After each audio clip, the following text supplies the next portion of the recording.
Beyonce maaaring kasuhan ito sa kanyang bitak statement.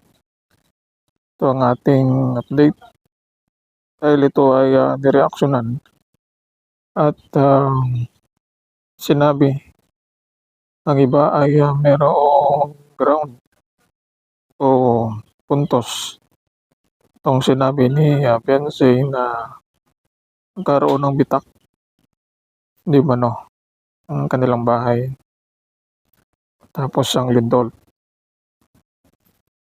Sinabi ni Beyonce ang ganitong statement na ang bahay nila ay mayroong bitak pero wala namang pinakita na ebidensya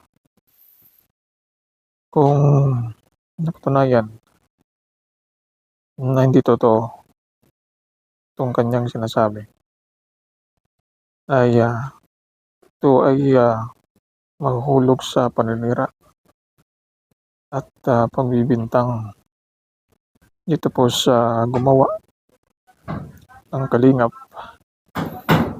na maaaring maging ground para siya ay makasuhan. Ito ang pahayag ng ilang mga nakapuna dito sa kanyang live stream kung saan may mga ground yung na siya ay pwedeng kasuhan. Ito naman ay sinasabi na hindi ito makakaapekto sa kanya kung ang mga bagay na ito ay isa sa mga ginagawa upang siya mismo ay nilalagay niya sa kapamakan itong kanyang sarili kung sakali ito ay totoo ang mga bagay na kanyang sinasabi at hindi bibintang. Sa ngayon ay wala pang mga ebidensya o pinakita na mayroong bitak itong ganyang bahay na ito ay nag-implicate dito sa gumawa. Walang iba kundi ang kalingap na ito ay mahulog sa kasarian sa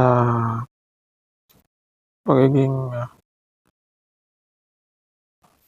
pagbintang ng hindi maganda ito sa kalingap na ito naman ang dapat na malaman kung ano ang totoo, kung ang bahay ba ay delikado na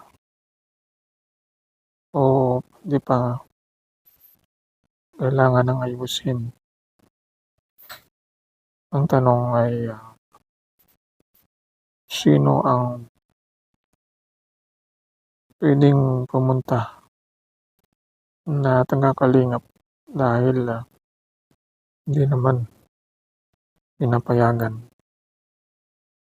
kung mga taga-kalingap na pumunta doon dahil na nga sa hidwaan ng kabilang grupo. Ang team ni Beyonce, Duklat at ng kalingap. Kaya ito ang makita kung ano ang totoong nangyari. Mabisita itong tahanan kung ipinagbabawal. At ito namang si Duklat wala pang sinabi na siya ay mag-vlog kaya ay matingnan man lang. Dahil sa mga nangyayari dito, mga kasuhan, di mapigilan na si Edo ay maawa na naman dahil lang ayaw niya sa mga ganitong bagay. Mga kaso-kaso tungkol kay Beyonce, ito'y iniiwasan ni Eds na huwag nang idamay o kaya ay huwag nang kasukuhan itong si Beyonce na sinabi niya noon na naawa siya kay Beyonce. Ang sinabi niya ito kay Kuya Bal na huwag nang ituloy itong kaso. Kaya itong pagmamalasakit ni Edo sa kanilang samahan sa loob ng 2 taon ng kanilang pagsasama ay hindi rin malilimutan ni Edo itong mga magandang alaala ng kanilang pinagsamahan. Sobrang bait ni Edo, ayaw niya ng gulo. At iba naman ang reaksyon ng mga netizen, mga solid na Edo supporters ay dinidiin pa rin itong si Beyonce